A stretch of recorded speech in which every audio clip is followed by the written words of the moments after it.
Hello friend, welcome to our channel continue study. Friend, आप सभी को पता ही होगा बिहार स्टेट का जो एग्ज़ाम हुआ था उसका आंसर की जारी कर दिया गया है। आज हम लोग इसी आंसर की का जो रिस्पॉन्स शीट है उसका जो हिस्ट्री का जो आंसर की है, जिसका एग्ज़ाम 14/9/2023 को हुआ था, जिसका पेपर कोड है 217 और यह एग्ज़ाम 3 बजे से 5:30 बजे तक हुआ था। इसके हम लोग आंसर को देखने वाले हैं कि कौन सा प्रश्न का उत्तर क्या दिया हुआ है। तो यह हो जाएगा आपका हिस्ट्री का क्वेश्चन आंसर है। तो चलिए हम लोग इसको शुरू करते हैं, लेकिन इससे पहले आपसे एक छोटा सा रिक्वेस्ट है कि अगर आप हमारे चैनल पर नए हैं या आपने अभी तक हमारे चैनल को सब्सक्राइब नहीं किया है तो ऐसे ही महत्वपूर्ण वीडियो पाने के लिए और हमसे जुड़ने के लिए हमारे चैनल को जरूर सब्सक्राइब करें। और वीडियो अच्छा लगा तो इसे लाइक और शेयर करना ना भूलें तथा वीडियो के अंत में कमेंट करके जरूर बताएं कि आपका 150 नंबर में कितना नंबर आ रहा है। ये आपको लास्ट में वीडियो के कमेंट करके बताना है। इससे पहले हम लोगों ने हिस्ट्री का एक और वीडियो अपने इस यूट्यूब चैनल पे डाला है, तो जिनका भी वो शिफ्ट होगा वो हमारे यूट्यूब चैनल के प्लेलिस्ट में जाकर उसे देख सकते हैं। तो चलिए आज हम लोग इसका पहला क्वेश्चन देखते हैं। पहला क्वेश्चन बोल रहा है, किस राज्य में हड़प्पा सभ्यता के अवशेष नहीं मिले हैं? तो तमिलनाडु राज्य है, यहाँ पे नहीं मिला है। राजस्थान, महाराष्ट्र, गुजरात में मिला है। अगला प्रश्न कर रहा है, बोल रहा है आमरी नामक सिंधु स्थल किस नदी के किनारे स्थित है? तो यह सिंधु नदी के किनारे स्थित है। सूती कपड़ों में लिपटा हुआ एक उस्तरा कहाँ से मिला है? तो कालीबंगा से मिला है। इसका सही उत्तर हो जाएगा कालीबंगा। सूती कपड़ों से लिपटा हुआ एक उस्तरा कहाँ से मिला है? तो कालीबंगा इसका सही उत्तर आयोग द्वारा दिया गया है। अगला प्रश्न कर रहा है, किसने कहा कि मोहनजोदड़ो के शासन राजतंत्रात्मक न होकर जनतंत्रात्मक था? तो यह कथन हंटर का है। संभवतः चांदी का सर्वप्रथम प्रयोग किस सभ्यता के लोगों द्वारा किया गया? तो हड़प्पा सभ्यता के लोगों द्वारा। किस सिंधु स्थल शहर में दुर्ग का प्रमाण नहीं मिला है? तो चान्होदरो में। सिंधु घाटी सभ्यता के शहरों की गलियां थी तो चौड़ी और सीधी थी। चंद्रगुप्त मौर्य कब पैदा हुआ था? तो ये 340 ईसा पूर्व में पैदा हुए थे। कौटिल्य की शिक्षा दीक्षा कहाँ हुई थी? तो तक्षशिला में हुई थी और ये तक्षशिला क्या हुए थे? प्रिंसिपल भी बने थे। वो रहा है, मौर्य वंश में कलिंग युद्ध किस वर्ष हुआ था? तो 261 ईसी बीसी पूर्व में हुआ था। अशोक ने पूरे देश में बौद्ध धर्म का प्रसार कैसे किया?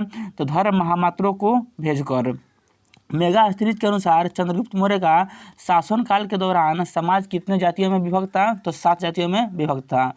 अगला प्रश्न है, सारनाथ में एक स्तंभ के शीर्ष पर रखे गए सिंह जो आपने नोटों पर देखते हैं मूल रूप से किस सामग्री पर उकेरे गए थे? तो इसका सही उत्तर रहेगा पत्थर पे। शहबाजगढ़ी पाकिस्तान के किस राज्य में अवस्थित है? तो सीमांत प्रांत में अवस्थित है। पुनर्जागरण का चारित्रिक विशेषताएं पहचाने? तो मानवतावाद इसका उत्तर आयोग द्वारा दिया गया है। निम्नलिखित में से कौन सा वेनिस की सरकार का सबसे अच्छा वर्णन करता है? तो कुलीन तंत्र। अगला प्रश्न है, निकोल मैकियावेली नेतृत्व के बारे में किस विचार का सबसे अधिक समर्थन करेंगे? तो इसका सही उत्तर हो जाएगा, नेताओं को अपने लक्ष्यों को प्राप्त करने के लिए जो भी आवश्यक हो वह करना चाहिए। पुनर्जागरण के दौरान इटली में महिलाओं को दिया गया प्राथमिक अधिकार क्या था? तो उपयुक्त में से यहाँ पे कोई नहीं हुआ है दिया हुआ ऑप्शन में। अगला प्रश्न है, किस काल को एलिज़ाबेथन काल या शेक्सपियर का युग भी कहा गया है? तो पुनर्जागरण के काल को। पुनर्जागरण में किस चीज़ से ध्यान हटा दिया? तो पुनर्जागरण ने चर्च से ध्यान हटा दिया। चार्ल्स पांचवा क्या था? तो यह स्पेन का राजा था। स्पेनिश बेड़े को ब्रिटेन ने किसके नेतृत्व में हराया? तो फ्रांसीसी ड्रेक के नेतृत्व में। भारत को ब्रिटिश साम्राज्य के मुकुट का मणि किसने कहा था? तो चर्चिल ने कहा था। पूंजीवादी सबसे प्रबल विरोधी विचारधारा क्या है? पूंजीवादी का सबसे प्रबल विरोधी विचारधारा क्या है? तो साम्यवाद इसका उत्तर हो जाएगा, साम्यवाद से। अगला प्रश्न है, D.H. लॉरेंस ने किस औद्योगिक और प्रदूषित शहर का वर्णन किया है? तो ईस्टवुड का। ब्रिटेन के औद्योगिक मालों को सबसे बड़ा प्रतिरोध भारत में कब झेलना पड़ा? तो स्वदेशी आंदोलन के समय। हर्षवर्धन ने किस राजा के खिलाफ अंतिम सैन्य अभियान चलाया था? तो कलिंग के खिलाफ। हर्षवर्धन ने कब तक शासन किया था? तो 41 वर्षों तक शासन किया था। बाणभट्ट का हर्षचरित निम्नलिखित में से किस भाषा में रचा गया है? तो यह संस्कृत में रचा गया है। हर्ष के शासन में वो रहा है तुल्यमेया कर किस पर लगाया गया था? तो यह कर व्यापारिक प्रकृति की वस्तु पर लगाई गई थी। किस शिलालेख में विंध्य क्षेत्र पर हर्ष के नियंत्रण का उल्लेख मिलता है? तो ऐहोल शिलालेख में। यहाँ पे 2 कथन दिया हुआ है। वो रहा पहला कथन, वो रहा है सामंती व्यवस्था में लोगों के आर्थिक जीवन के गांवों तक सीमित कर दिया और इसने मुद्रा व्यवस्था के विकास में बाधा उत्पन्न की। पहला कथन ये दिया है। दूसरा कथन वो रहा है मुद्रा अवस्था की गिरती प्रक्रियाओं ने सेवाओं को आदान प्रदान और वस्तु विनिमय को जन्म दिया। दोनों कथनों पर विचार करना है, तो दिए गए कोड में से सही विकल्प को चुनना है। तो ये जो दोनों कथन है, दोनों कथन क्या है? दोनों कथन सत्य है। तो इसका सही उत्तर हो जाएगा ऑप्शन सी, दोनों कथन क्या है? सत्य है। बोला है बाण ने हर्षचरित्र और हरिणिका और कुरंगिका का उल्लेख किया है। वे कौन थे? तो नाचती लड़कियां।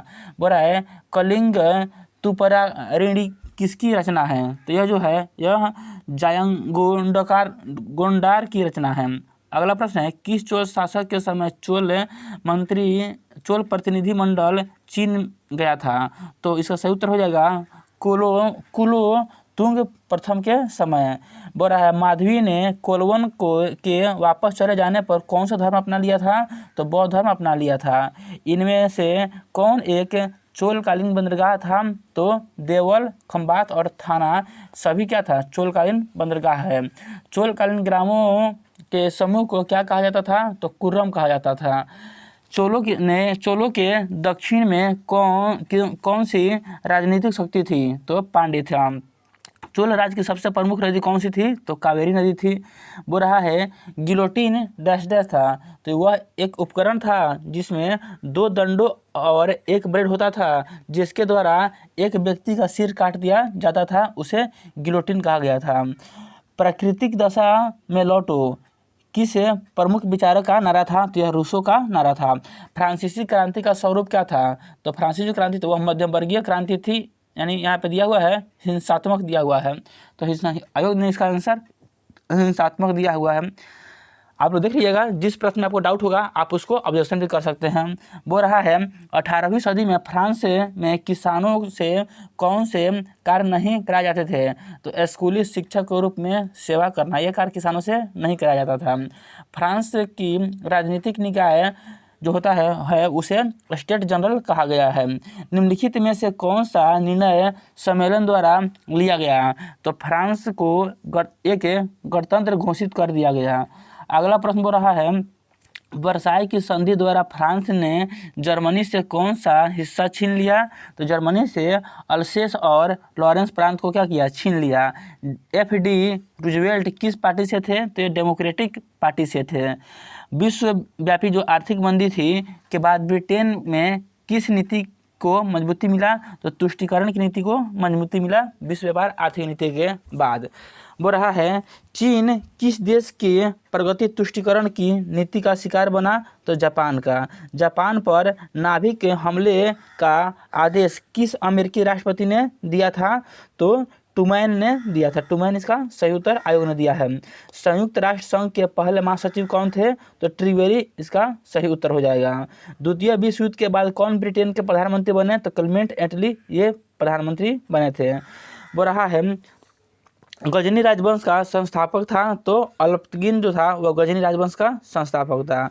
निम्न कथनों में कौन अलबर्नी से संबंध नहीं है? तो इसका सही उत्तर हो जाएगा वह एक धर्मनिरपेक्ष लेखक था, यह संबंधित नहीं है। मध्यकालीन भारत की प्रथम महिला शासिका कौन थी? तो रजिया सुल्ताना इसका सही उत्तर हो जाएगा। स्वयं को खलीफा की सहायक किसने कहा? तो बलबन जो था वह स्वयं को खलीफा का सहायक कहा। किस शासक ने मोइनुद्दीन चिश्ती का बंदरगाह बनवाया था? तो इल्तुतमिश ने बनवाया था। इल्तुतमिश ने किस शासक को हराया था? तो आराम शाह को हराया था। कहाँ के खलीफा से इल्तुतमिश ने खिलत प्राप्त किया? तो बगदाद के खलीफा से। निम्न में से कौन सही नहीं है? तो बादशाहनामा ये जहांगीर की जीवनी है, यह सही नहीं है। राजपूताना के किस राज्य ने अकबर की अधीनता को स्वीकार नहीं किया? तो मेवाड़ ने। मान सिंह के बारे में क्या गलत है? महाराणा प्रताप के सेनापति थे, यह कथन क्या है? गलत है। अकबर के सैन्य अभियान के संदर्भ में सही क्रम को क्या करना है? पहचानना है। तो सबसे पहले हो जाएगा मालवा विजय, उसके बाद हो जाएगा गुजरात विजय, फिर क्या हो जाएगा गोंडवाना विजय, और उसके बाद से क्या हो जाएगा असीरगढ़ विजय। तो इसका सही उत्तर होगा ऑप्शन सी। अकबर और दक्कन के राज्यों के संबंध में क्या सही नहीं है? तो इसका सही उत्तर हो जाएगा ऑप्शन डी हो जाएगा। वो रहा है अकबर अहमदनगर के किले पर नियंत्रण करने में सफल रहा, यह सही नहीं है। अगला प्रश्न है अकबर के बारे में निम्न में से कौन सा कथन गलत है? अकबर से संबंधित बहुत सारे प्रश्न पूछे गए हैं। वो रहा है इस बताने का अकबर के बारे में कौन सा कथन गलत है?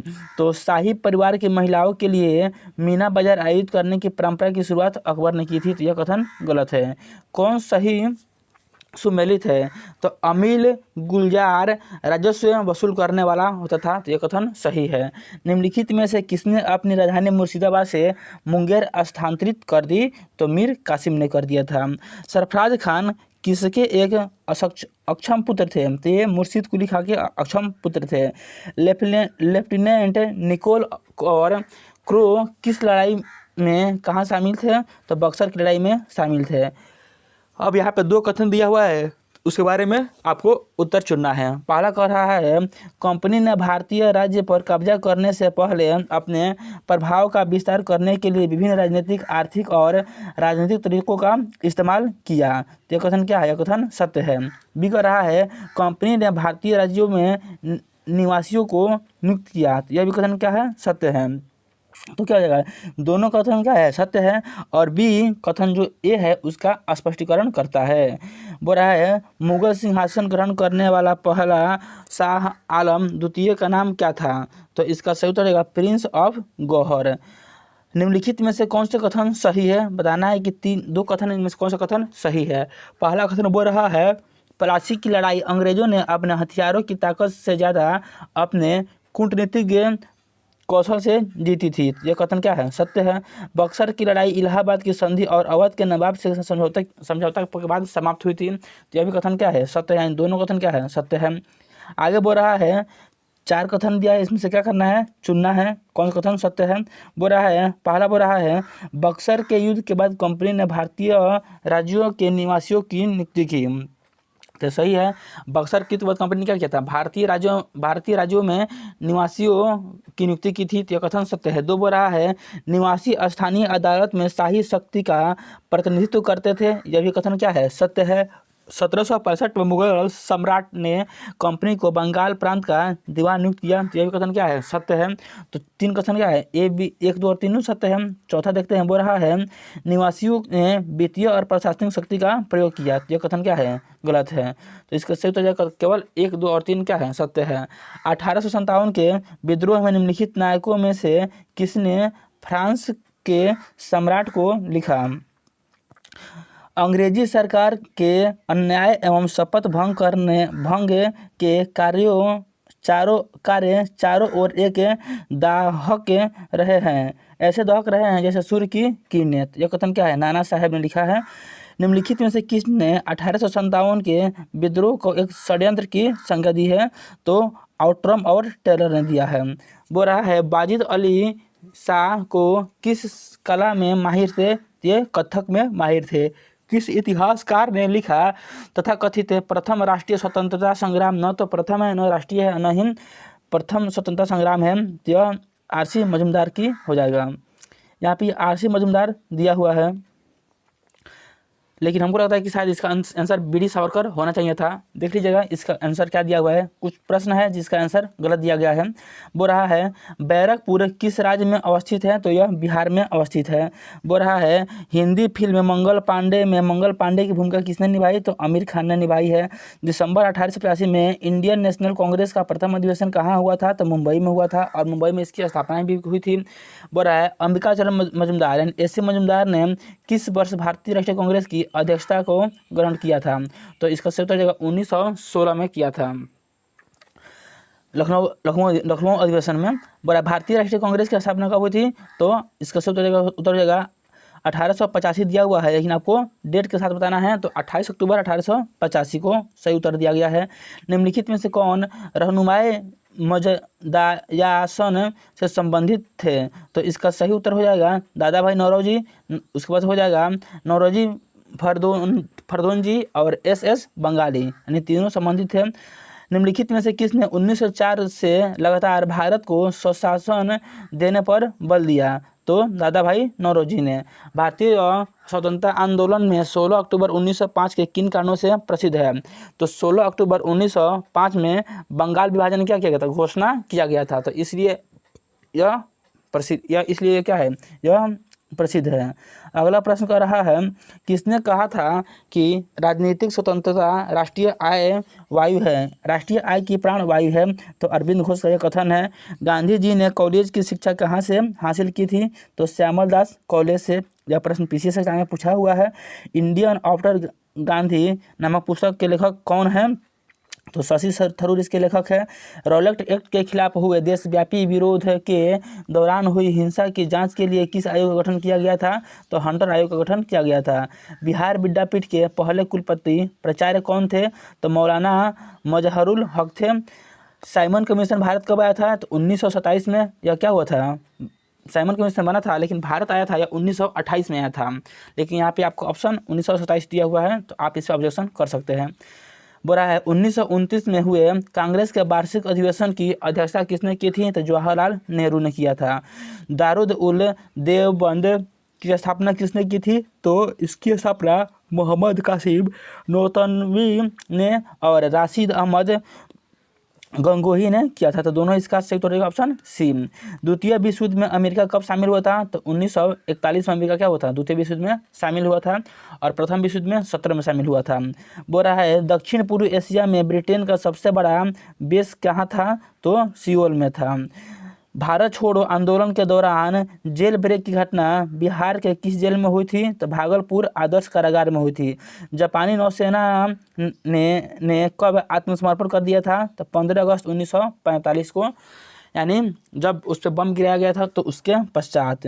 इनमें से कौन हिंदी फिल्म में विभाजन की पृष्ठभूमि पर बनी है, तो धर्मपुत्र।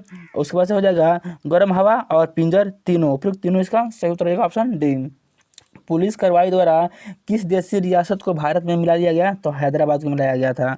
संज्ञानात्मक अधिगम जो फ्रेंड यहाँ तक जो 100 प्रश्न था वो आपके प्रॉपर हिस्ट्री के 100 प्रश्न थे, जिसमें प्राचीन भारत, मध्यकालीन भारत और आधुनिक भारत से संबंधित प्रश्न थे। अब यहाँ से जो हम लोग 30 प्रश्न देखेंगे वो आर्ट ऑफ टीचिंग के प्रश्न होंगे, और जो 20 प्रश्न देखेंगे वो अदर स्किल के प्रश्न होंगे। तो चलिए हम लोग 30 प्रश्न आर्ट ऑफ टीचिंग के प्रश्न रखते हैं। बोल रहा है संज्ञानात्मक अधिगम में अंतिम चरण क्या है, तो संश्लेषण है इसका संज्ञानात्मक अधिगम में। उसके बाद बोल रहा है स्व प्रयास से अधिगम है, तो स्वायत्त अधिगम हो जाएगा। ब्लूम का वर्गीकरण खोजबीन करता है, तो संज्ञानात्मक क्षेत्र से, भावात्मक क्षेत्र से और मनोगत्यात्मक क्षेत्र से, यानी उपयुक्त सभी से करता है। तथ्य से संबंधित ज्ञान है, तथ्यपूर्ण ज्ञान हो जाएगा इसका उत्तर। तत्वों के एकत्रित कर नवीन स्वरूप को आकार देना व्यवस्था कहलाता है। बुरा है मनोगत्यात्मक क्रिया का उदाहरण कौन सा है, तो प्रयोगशाला इसका सही उत्तर हो जाएगा। विषय वस्तुओं को आसान रूप में प्रस्तुत करने का नियम है, तो इसका सही उत्तर हो जाएगा शिक्षण सिद्धांत हो जाएगा। प्रस्तावना संबंधित है, तो पूर्व ज्ञान से यह संबंधित है। पाठ योजना है, तो पाठ योजना है वह शिक्षक का मार्गदर्शक हो जाएगा, कक्षा की क्रिया सुनिश्चित करता है, शिक्षार्थी को लक्ष्य समझने में मदद करता है, यही लेसन प्लान होता है। तो उपयुक्त सभी इसका सही उत्तर हो जाएगा। व्यवहारिक मनोविज्ञान की शाखा के रूप में शिक्षा के सिद्धांत को विकसित किया, तो इसका सही उत्तर हो जाएगा इसका सही उत्तर हो जाएगा हर्बाट ने। बोल रहा है डिस्ग्राफिया क्या है, तो एक तंत्रिकीय विकार है जिसकी विशेषता अक्षर और आकारों को बनाने में कठिनाई है। बोल रहा है प्रतिभावान बच्चों को शिक्षित करने को उपागम जो उन्हें असामान्य रूप से तीव्र गति से पाठचर्या के माध्यम से आगे बढ़ता है क्या कहलाता है, तो वह संवर्धन कहलाता है। निम्नलिखित में से स्वलीनता वाले विद्यार्थियों की विशिष्ट विशेषता कौन सी है, तो बार बार दोहराव अथवा आवर्ती व्यवहार हो जाएगा। एक अच्छे शिक्षक का महत्वपूर्ण गुण क्या है? तो विषय वस्तु का अच्छा ज्ञान इसका सही उत्तर हो जाएगा। यदि किसी शिक्षक से उसकी कक्षा के पिछले दिन छात्र अपना परिचय देने को कहे तो उसे अपना परिचय देना चाहिए, उन्हें अपने बारे में संक्षेप में बताएं। एक अच्छी पाठ्य पुस्तक में होनी चाहिए तो भाषा की शुद्धता पाठ्यक्रम के वह अनुसार होनी चाहिए, उद्देश्यों की पूर्ति करने वाली होनी चाहिए, यानी उपयुक्त सभी इसका उत्तर हो जाएगा। पुस्तकालय क्या है? यह एक औपचारिक है, अनौपचारिक है, निरुपचारिक है, तो यह क्या हो जाएगा? औपचारिक हो जाएगा। एक शिक्षक का सबसे महत्वपूर्ण गुण क्या है? किसी विषय वस्तु का ज्ञान, गहन ज्ञान इसका सही उत्तर हो जाएगा। निम्नलिखित में से कौन शिक्षक के लिए आवश्यक माना जाता है? तो शिक्षक के लिए क्या हो जाएगा? विशेष विषय का विशेष ज्ञान होना चाहिए, बहुत धैर्य रखना चाहिए, यानी ए और बी दोनों क्या है? एक शिक्षक के लिए क्या है? बहुत ही महत्वपूर्ण है। तो ऑप्शन सी इसका उत्तर आयोग द्वारा दिया गया है। निम्नलिखित में से कौन सा शिक्षक सबसे अधिक पसंद किया जाएगा? तो प्यार करने वाला शिक्षक। मूल्यांकन है तो यह क्या है? ये कंटिन्यूअस प्रोसेस है, यानी सतत प्रक्रिया है। आंकने की व्यापक प्रक्रिया है तो मूल्यांकन इसका सही उत्तर हो जाएगा। संकलनात्मक मूल्यांकन किस प्रकार का परीक्षण है? तो यह शिक्षक निर्मित परीक्षण, बाहरी परीक्षण, आंतरिक परीक्षण, यानी उपयुक्त सभी इसका उत्तर हो जाएगा। पाठचर्या का सिद्धांत किस पर आधारित नहीं है? तो पारिवारिक जीवन पर आधारित नहीं है। निम्नलिखित में से कौन पाठचर्या का तत्व नहीं है? तो शिक्षक जो है वो पाठचर्या का तत्व नहीं है। इसके अलावा उद्देश्य, विषय वस्तु क्या है? और मूल्यांकन पाठचर्या का तत्व है। अगला प्रश्न कर रहा है, विद्यालय में लघु संस्कृति है तो वर्ग कक्षा।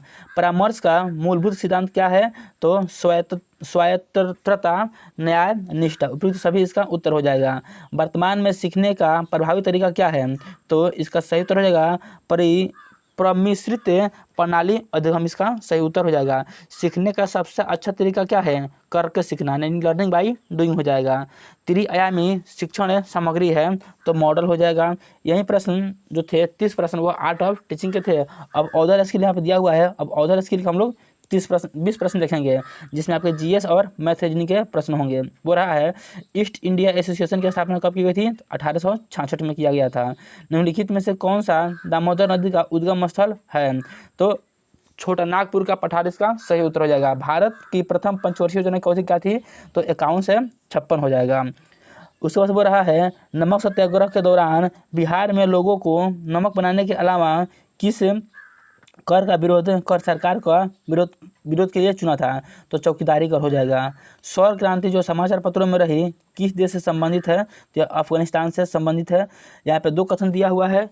वो रहा है कि स्तंभ ए और स्तंभ बी का मिलान करना है, ठीक है। एक तरफ दिया है जीरा, केसर, मिर्च, लौंग, और एक तरफ दिया है कील की तरह अच्छी दिखना, दक्षिण अमेरिका से उत्पत्ति, पीले रंग का और छोटा परंतु खुशबूदार। तो इसका सही उत्तर दिया हुआ है, एक का हो जाएगा 4, बी का हो जाएगा 3, सी का हो जाएगा 1 और डी का क्या हो जाएगा? डी का हो जाएगा 1, डी का हो जाएगा आपका 2 हो जाएगा। तो आप यहाँ पे मिला लीजिएगा, इसका आंसर क्या है। अगला प्रश्न है, बंगाल की खाड़ी की तटवर्तीय राज्य या केंद्र शासित प्रदेश कौन से है? तो उड़ीसा यहाँ पे दिया हुआ है। दे रहा है, बंगाल की खाड़ी का तटवर्तीय राज्य या केंद्र शासित प्रदेश कौन सा है? तो उड़ीसा इसका सही उत्तर हो जाएगा। उसके बाद दे रहा है अगला प्रश्न, जंगलों के बारे में कथनों पर विचार करना है। ठीक, 4 कथन दिया हुआ है। पहला कथन बोल रहा है, कुडू के भाषा में तोरंग का मतलब होता है जंगल। तो यह कथन क्या है? सत्य है। और कथन जो बी है और सी है वो क्या है? दोनों असत्य है। यहाँ पे ऑप्शन में दिया हुआ है आंसर की डी जो कथन वो सत्य है। मिजोरम का लगभग 3/4 भाग क्या है? जंगल से जुड़े हुए हैं, यानी ए और डी दोनों क्या है? सत्य है। अगला प्रश्न कर रहा है, यहाँ पे वो रहा है 24 ग्राम ml घनत्व और 6 ml आयतन वाली वस्तु का द्रव्यमान क्या होना चाहिए? तो इसका सही उत्तर हो जाएगा 144 ग्राम। इसका फॉर्मूला निकाल सकते हैं, डेंसिटी बराबर होता है मास बाई वॉल्यूम। तो आप इस फॉर्मूला पर रखकर इसका उत्तर निकाल सकते हैं, डी बराबर m/v, डेंसिटी बराबर मास बाई वॉल्यूम से। आसान है, सिर्फ फॉर्मूला रखकर वैल्यू पुट कर देना है। कांसा यानी ब्रॉन्ज एक मिश्र धातु है जो निम्नलिखित में किन्हें पिघलाकर बनाया जाता है? तो यह टिन और कॉपर को पिघलाकर बनाया जाता है। नीचे दिए गए पैटर्न में लुप्त संख्या क्या है? तो 1 है, 6 है, 15 है। ऐसे बताना है कि अगला पैटर्न क्या आएगा। फिर 45 है, 66 है, 91 है। तो इसका उत्तर 28 दिया गया है। बोल रहा है अमीनी 36 सरसम वर्गों को एक अलग अलग प्रकार के आयतों में व्यवस्थित कर रही है। इन वर्गों द्वारा अलग अलग प्रकार के कितने आयत बन सकते हैं? तो 5 इसका उत्तर आयोग द्वारा दिया गया है। अगला प्रश्न है 100 में एक पूर्ण संख्या जोड़ी जाती है और फिर वही संख्या 100 से घटा दी जाती है। इस प्रकार प्राप्त हुई दोनों संख्याओं का योगफल क्या हो जाएगा? तो 200 इसका उत्तर दिया गया है। बोल रहा है +5 -5 +5 -5 +5 -5 है के विषम संख्या पदों का योगफल क्या हो जाएगा? तो इसका उत्तर क्या हो जाएगा? -5 हो जाएगा। ये तो आसान प्रश्न है। निम्नलिखित में से कौन सी व्यवस्था संख्याओं के आरोही क्रम को आरोही क्रम में निरूपित करती है? तो इसका आरोही क्रम क्या हो जाएगा? 10.5, फिर हो जाएगा 1.5, 1.055। यही इसका सही उत्तर हो जाएगा। आप लोग देख लीजिएगा ऑप्शन में क्या दिया हुआ है। उसके बाद कह रहा है द्वीप समुद्र से संबंधित है तो नखलिस्तान क्या है? में जो ये है हो जाएगा आपका रेगिस्तान से संबंधित हो जाएगा। उस शब्द का चयन कीजिए जो अन्य से भिन्न है। मुर्गा, सांप, हंस, मगरमच्छ। तो क्या हो जाएगा? मुर्गा क्या है? अन्य से क्या है? भिन्न है या पक्षी है। अगला प्रश्न दिया हुआ है, फिर से यहाँ पे दिया हुआ है आपको। बोला है 42, 40, 38, 35, 33, 31, 28। इसमें से चुनना है क्या? ये तो ऑप्शन में क्वेश्चन बताया ही नहीं है। तो इसका उत्तर यहाँ पर दिया हुआ है 26, 24। ऐसा क्या इसमें चुनना है? क्वेश्चन बताया नहीं है। यहाँ पे कोडिंग डिकोडिंग का प्रश्न है। इसका उत्तर हो जाएगा OPVKBQ। यही इसका उत्तर होगा। आप लोग देख लीजिएगा। कपिल की ओर इशारा करते हुए शिल्पा ने कहा उसकी माँ का भाई मेरे बेटे आशीष का पिता है। कपिल का शिल्पा से क्या संबंध है? तो भतीजा इसका सही उत्तर हो जाएगा। तो फ्रेंड यही आज का जो हिस्ट्री का पेपर था उसका 150 प्रश्न था। अब आपको कमेंट करके बताना है कि आपको 150 प्रश्न में कितने मार्क्स आ रहे हैं, ये आपको कमेंट करके बताना है। इससे पहले हम लोगों ने एक और हिस्ट्री का पेपर अपने इस चैनल पर देखा है। तो जिनका भी वो शिफ्ट होगा वे हमारे यूट्यूब चैनल के प्लेलिस्ट में जाकर बिहार स्टेट आंसर की के नाम से एक प्लेलिस्ट बना हुआ है, उसमें से जाकर वो देख सकते हैं। इसके पहले हमने फिजिक्स, इसके पहले हम लोगों ने ज्योग्राफी, हिस्ट्री, पॉलिटी का टोटल क्वेश्चन अपने चैनल पे देख लिया है। उसके बाद SST का 6 शिफ्ट में एग्जाम हुआ था, उसका भी हमने प्रश्न देख लिया है। तो चलिए अब हम लोग किसी और शिफ्ट में जो क्वेश्चन पूछे गए हैं उसको देखेंगे। तो यही आज का वीडियो था। वीडियो अगर अच्छा लगा तो हमारे चैनल को लाइक, शेयर और सब्सक्राइब जरूर कीजिएगा। चलिए मिलते हैं अगले वीडियो में, तब तक के लिए जय हिंद।